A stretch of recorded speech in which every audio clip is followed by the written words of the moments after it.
이런 거죠. 제가 이제 20년 집권을 위해서 플랫폼 정당을 만들겠다 이렇게 이야기를 했는데, 물론 20년 집권의 원 저작자는 이해찬 전 대표입니다.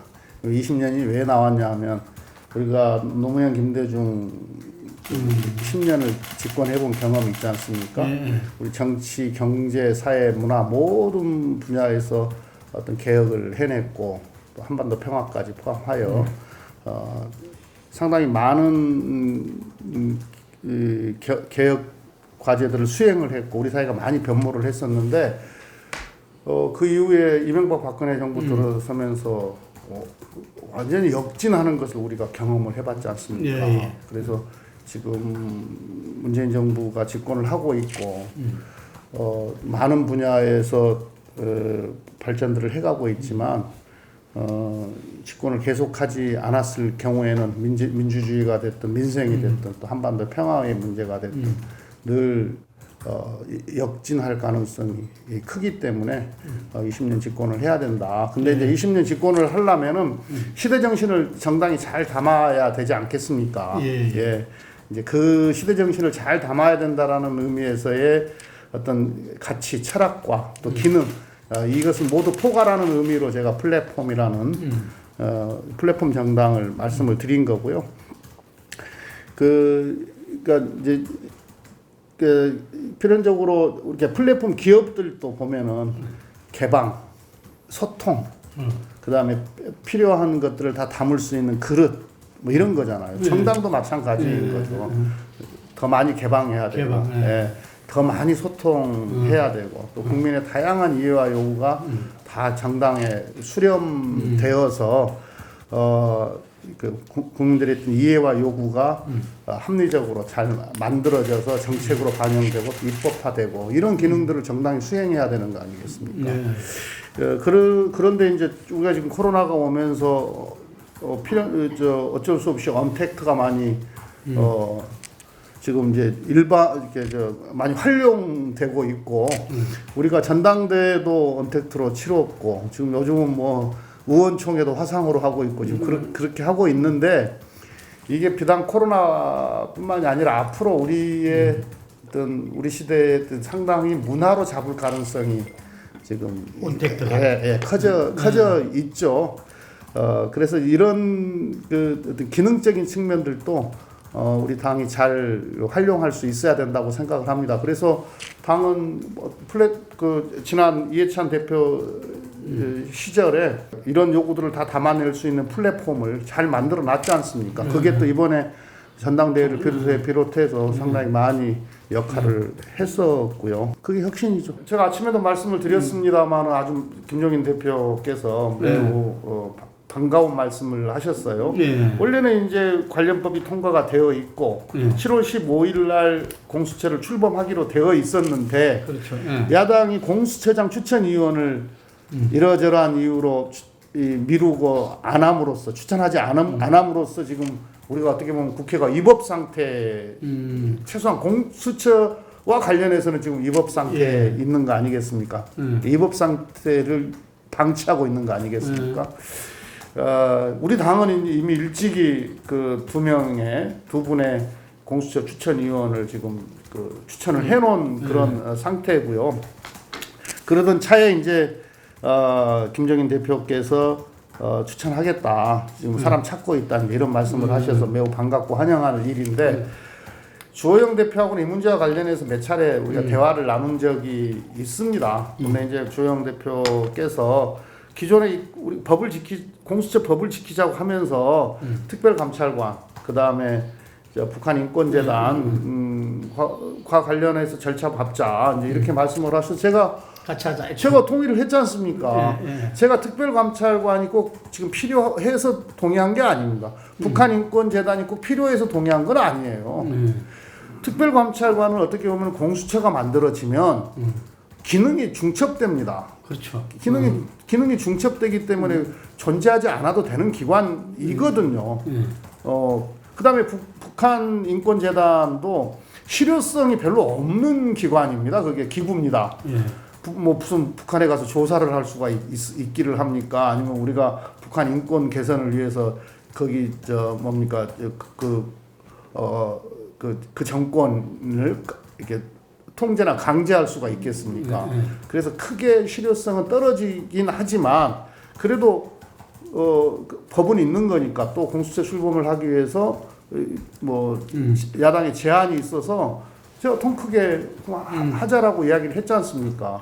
그러면은 해야죠. 이제 절차를 밟아 가야죠. 거기에 무슨 뭐 함정이 있니, 뭐 감찰관을 먼저 해야 되니 이렇게 말씀하시면 정치가 너무 작아지지 않습니까? 가장 좋은 것은 이제 야당도 공수처장 추천위원 법이 정해진 대로 두 분의 추천위원을 추천을 해주시고 그리고 공수처 추천위원회가 구성이 되어서 아주 공정하고 좋은 분으로 국민의힘에서 2명을 추천한다는 겁니까? 예. 추천 7명 추천위원 6명이 그 동의해야 되는데 예. 공수처장 그러니까 야당한테 비토권이 있는 거예요. 그러니까 네. 공수처장과 관련해서는 야당한테 비토권이 있는 거기 때문에 설령 공수처가 별로 마음에 안 든다고 하더라도 지금 비토권이 있을 때 공수처를 출범시키는 것이 야당한테도 좋은 거죠. 그래서 바꾼 것 같아. 예, 좋은 거죠. 그런데 만에 하나 지금까지 그래 왔던 것처럼 지금 국회의장이 2번이나 공수처장 추천위원 추천하라고 각 당에 요청을 했는데 지금 지켜지지 않고 있거든요. 만에 하나 이러저러한 이유와 핑계를 대면서 공수처장 추천위원 추천을 계속 미루거나 지체시킨다고 했을 때는 어떻게 할 것이냐. 그러면은 우리는 결심하지 않을 수가 없는 거죠. 운영위원회에서 본격적으로 심의를 해야 되는데요. 제가 주호영 대표께도 일하는 그러니까 국민의힘이 생각하는 일하는 국회 상을 만들기 위해서 또 일하는 문화를 만들기 위해서 제도를 어떻게 개선해야 되겠는지 국민의힘이 생각하는 법안을 좀 만들어서 발의를 해줬으면 좋겠다. 그래서 우리 당이 내놓은 거하고 해서 함께 심사를 해서 뜻을 같이 하는 내용들이 있으면 합의해서 처리하면 좋지 않겠습니까? 그러니까 이제 우리 국회라고 하는 데가 사실은 아직은 과거에 했던 관행과 문화에서 완전히 좀 탈피하지 못하고 있는 거거든요. 지금은 이제 21대 국회에 들어서서 많이 개선이 됐습니다만은 회의를 열기 위한 협상을 지난하게 해야 되는 것 이건 완전히 이 잘못된 관행이지 않습니까? 때 되면 회의는 국회라는 데는 회의를 하는 곳이니까 때 되면 회의가 열려야 되고 또 법안을 심사를 해야 되고 예산도 심사를 해야 되는 거 아니겠습니까? 회의를 열기 위한 협상을 지난하게 해야 된다 이건 안 되는 거고요. 그 다음에 특정 의원 뭐 한두 명이 막 반대를 하면 아무 진도도 나가지 못하는 이런 것도 이런 관행들도 개선을 해야 되는 거고요. 그러니까 개선해야 될 게 상당히 많이 있습니다. 그런 내용들을 담아서 이제 일하는 국회법으로 일하는 국회를 만들기 위한 제도적 장치를 만들어야 된다. 그런 뜻을 가지고 일하는 국회를 만들자고 주창을 했었고 또 관련 법을 발의를 해놓은 상태인데요. 협치도 역시 마찬가지입니다. 협치라고 하는 것이 돌이켜 보면 물론 뭐 선한 의지도 중요하겠지만 선한 의지를 갖고만 이 협치가 이루어지는 게 아니잖아요. 정당이라고 하는 것은 어떻게 보면은 정권을 잡기 위해서 치열하게 경쟁을 하는 기본적인 속성을 갖고 있는데 어떻게 선한 마음으로만 협치가 되겠습니까? 협치를 할 수밖에 없는 제도적 장치 이걸 만드는 게 중요한 거죠. 그러면 일하는 국회법에 그런 내용도 국회법에 담아낼 수 있다 이렇게 생각을 하는 거죠. 그러니까 제도가 가고 문화가 만들어지게 하는 것 이게 중요하다고 봅니다. 회의를 열기 위한 무슨 협상을 해야 된다라고 하는 거죠. 그거 되게 우리가 이제 어떻게 보면 버려야 될 나쁜 습성이죠. 사람으로 치면. 때 되면 회의는 열려야 되는 거죠. 상시국회가 되는 상시국회. 그러니까 딱 법으로 정하면 됩니다. 언제 몇 월 몇째 주 몇 월일에는 반드시 회의가 열리고 그러니까 상임위가 열리고 법안 소위가 열리고 본회의는 한 달에 몇 번 열고 이걸 다 법으로 다 정해버리면 되는 거죠. 국회라고 하는 데는 늘 수기를 하는 데 아니겠습니까? 수기는 충분하게 해야 되죠. 논의와 토론은 충분히 해야 되는데 이렇게 수기의 총량은 유지를 해야 돼요. 그러려면 국회가 상시국회가 열려야 되는 거고 그렇다고 해서 수기만 하고 있을 수는 없지 않습니까?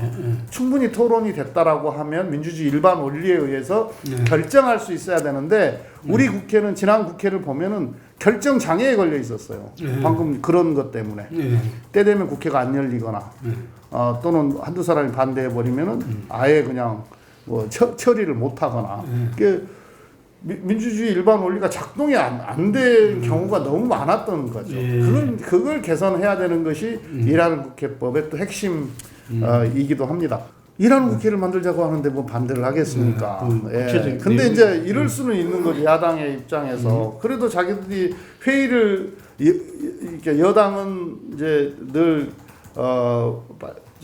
국정 운영을 위한 정책도 만들어야 되고 관련 법도 처리를 해야 되고 또 예산도 처리를 해야 되기 때문에 늘 회의를 열자 그러는 거 아닙니까?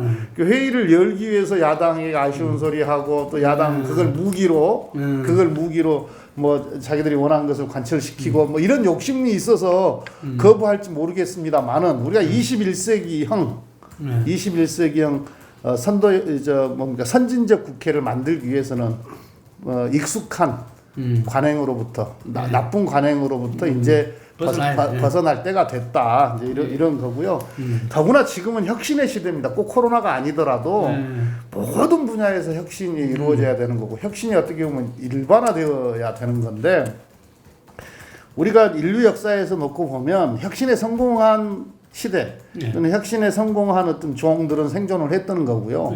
그렇지 못한 것은 기업을 포함하여 다 이렇게 도태되지 않습니까? 우리 국회도 국민으로부터 사랑받지 못한다고 한다라면 국민의 신뢰를 받지 못한다고 한다라면 국회에서 하는 일들의 어떤 권위, 힘 이걸 어떻게 확보할 수가 있겠습니까?